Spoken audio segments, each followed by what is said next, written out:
Setelah Adam alaihi salatu wassalam diturunkan di India dalam satu riwayat, kemudian Hawa diturunkan di Makkah, maka Allah subhanahu wa ta'ala pertemukan keduanya. Dari sinilah kemudian Allah subhanahu wa ta'ala berikan karunia kepada Adam dengan beberapa putra dan putri. Jadi Hawa itu setiap melahirkan selalu kembar. Jadi ada laki-laki, ada perempuan. Dan Hawa melahirkan sampai 20 kali. Artinya bahwa Nabi Adam alaihi salatu wassalam memiliki anak 40. 20 laki-laki dan 20 perempuan. Begitulah Allah subhanahu wa ta'ala berikan pasangannya masing-masing. Maka di antara putra dan putri Adam alaihi salatu wassalam, yang paling sulung atau yang paling besar adalah Habil, karena Qabil itu adiknya. Lah karena keduanya sudah dewasa, maka Allah subhanahu wa ta'ala mensyariatkan kepada Adam untuk menikahkan keduanya. Maksudnya pasangan Habil dinikahkan dengan Qabil dan pasangan Qabil dinikahkan dengan Habil. Lah kebetulan Habil ini ketika dilahirkan pasangannya itu kurang cantik. Berbeda dengan Qabil, pasangannya sangat cantik sekali.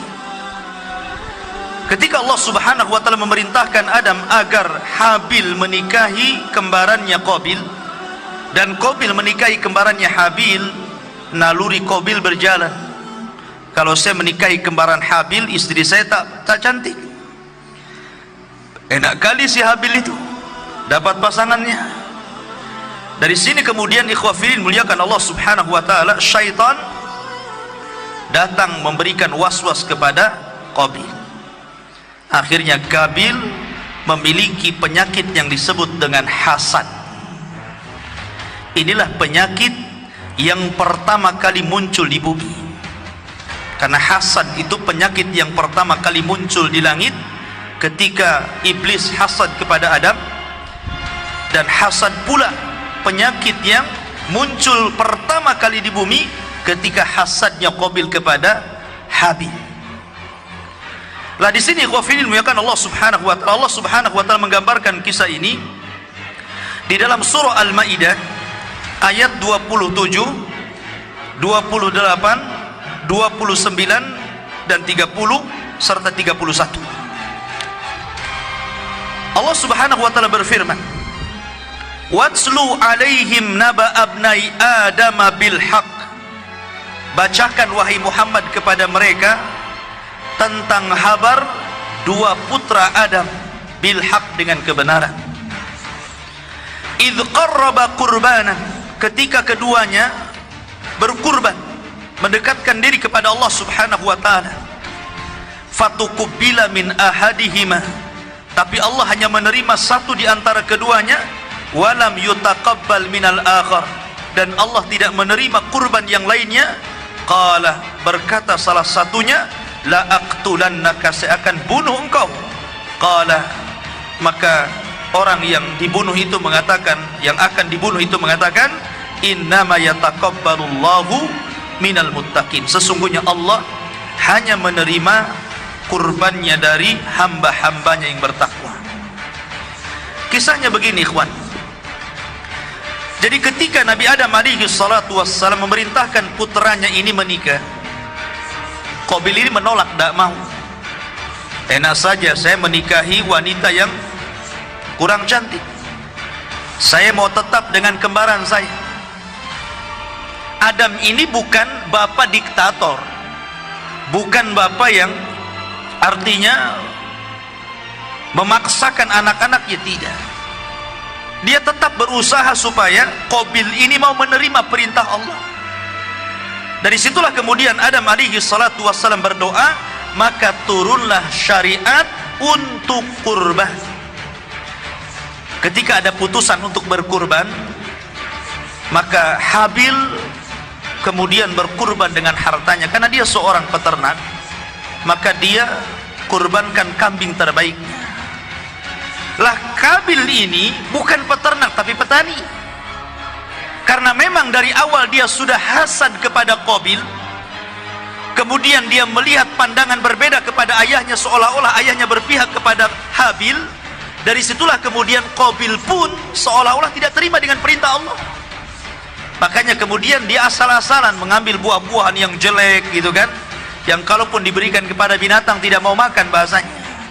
Tapi karena itulah Qabil marah gitu kan, dia bawa sekeranjang buah-buahan yang buruk dinaikkan ke atas gunung.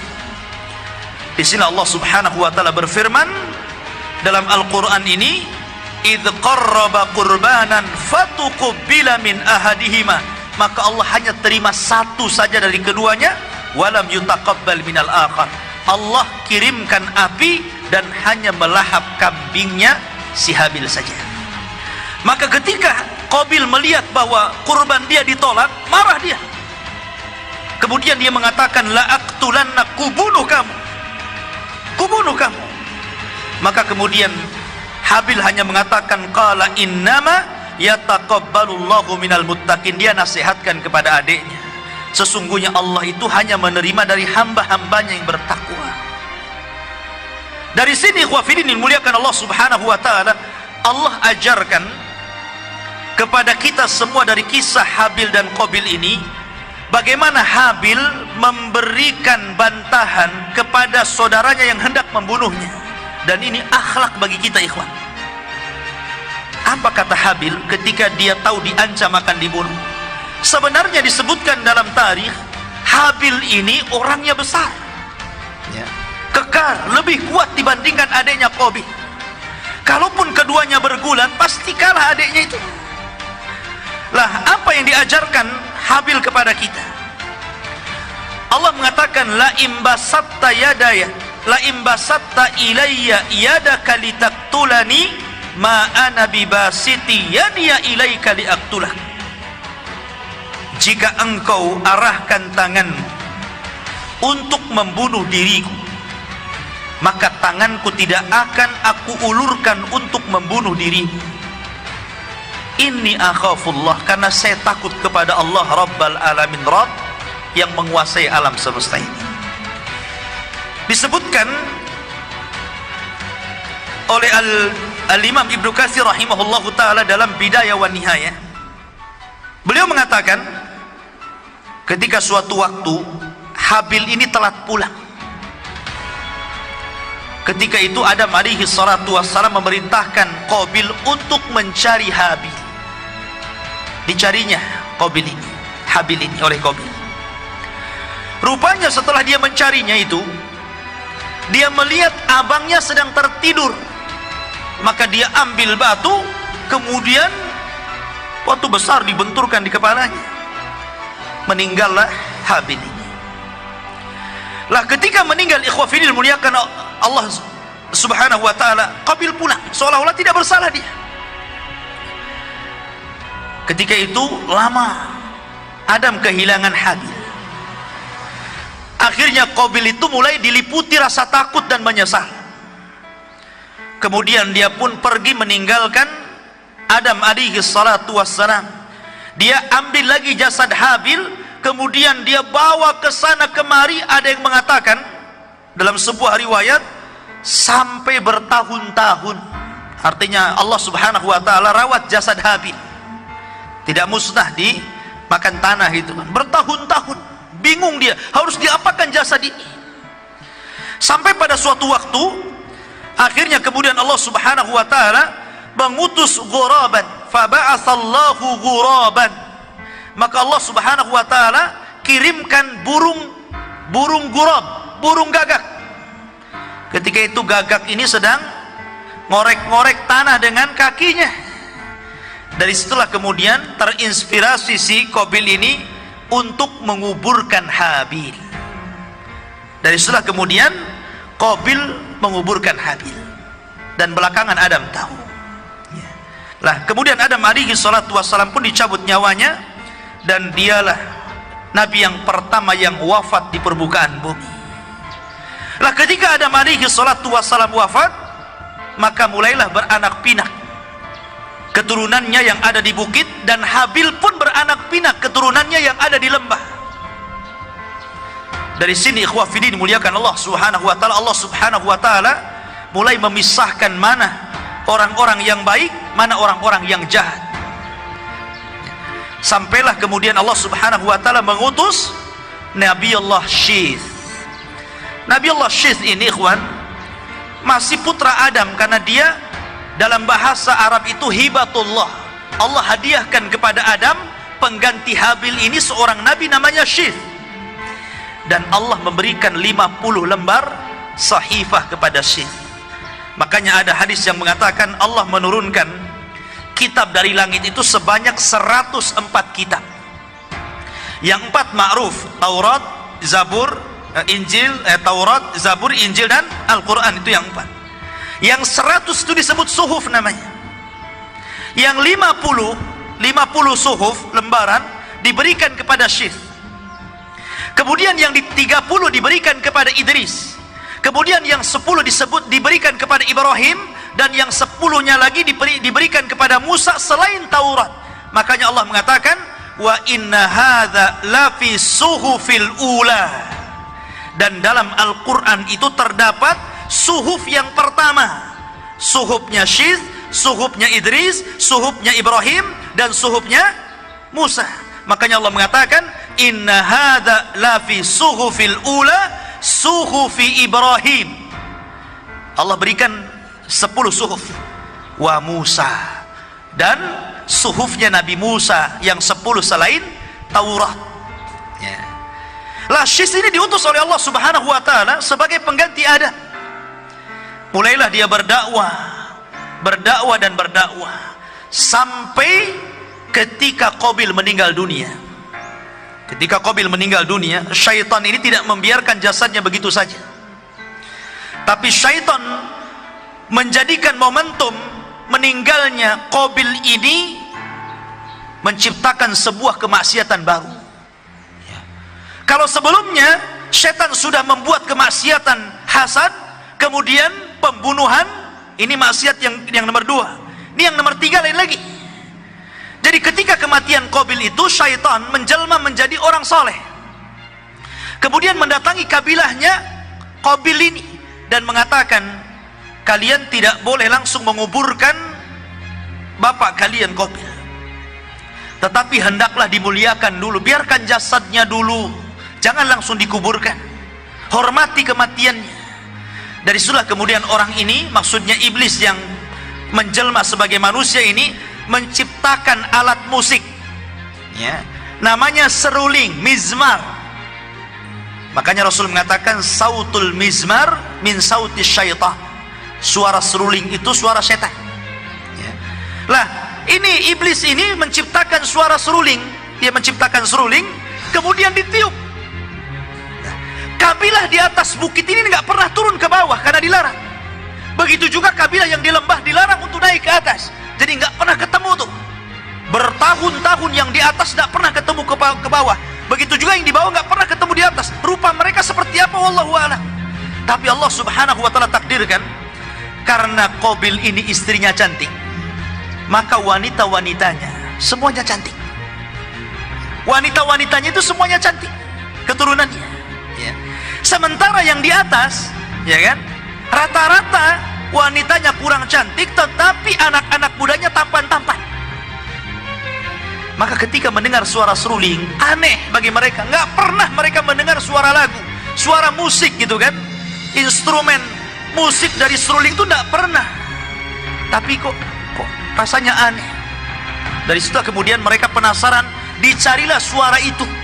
Jadi yang dari bawah turun, yang dari bawah naik. Jadi yang dari atas turun, yang dari bawah naik gitu kan. Ketemulah dua kabilah ini. Maka yang perempuan cantik memandang anak muda yang tampan, mereka nggak pernah ketemu sebelumnya. Begitu juga sebaliknya gitu kan. Lah dari sini ikhwah fillah muliakan Allah Azza wa Jal, terjadilah perzinahan.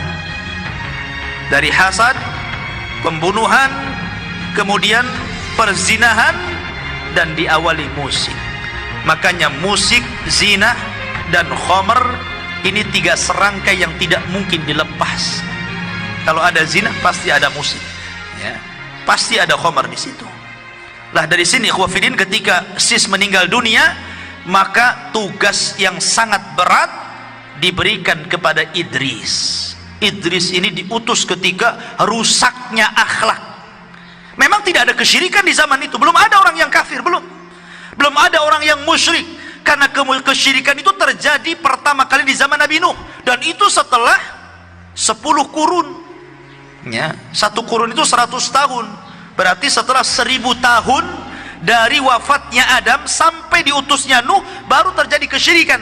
Tapi di zaman Nabi Idris ini akhlak 2 kabilah itu sudah rusak, ya, sudah rusak sekali. Makanya Nabi Idris alaihi salatu wassalam diberikan pahala oleh Allah setiap hari, mendapatkan pahala sejumlah umat yang didakwahinya. Dan sudah kemudian Idris meminta kepada Allah untuk dipanjangkan usianya. Berjumpalah dia dengan Jibril.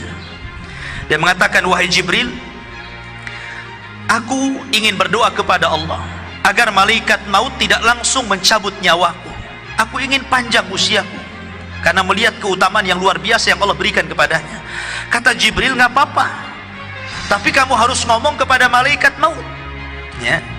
Kemudian kata Idris, di mana aku mendapatkan malaikat maut supaya aku bisa bicara kepadanya dan tidak cepat-cepat dicabut nyawaku? Kata Jibril, gampang, ku antar kau ke langit.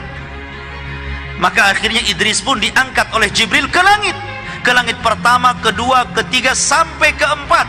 Dan ini diisyaratkan dalam Al-Quran, wa rafa'nahu makanan aliyah, kami angkat Idris ke tempat yang tinggi, maksudnya ke langit keempat. Kononnya mau berjumpa dengan malaikat maut, ya. Sesampainya di langit keempat, malaikat maut sudah nunggu di situ, ya. Belum dipanggil sudah muncul. Yang heran Jibril. Kata Jibril, ya malakal maut, kenapa kamu ada di sini? Kata malaikat maut, wahai Jibril, barusan Allah memerintahkan aku untuk mencabut nyawa manusia di langit keempat. Aku pun heran, mana ada manusia di langit keempat. Rupanya tidak ada manusia di langit keempat kecuali Idris. Idris mau nawar supaya dipanjangkan usianya, malaikat maut hari itu pula diperintah untuk mencabut nyawanya. Idza jaa ajaluhum la yastakhiruna sa'atan wa la yastaqdimun. Kalau ajal sudah datang, nggak mungkin telat, nggak mungkin maju, pasti pas waktunya. Maka Idris pun kemudian dicabut nyawanya. Satu-satunya nabi yang meninggal di langit hanyalah Idris.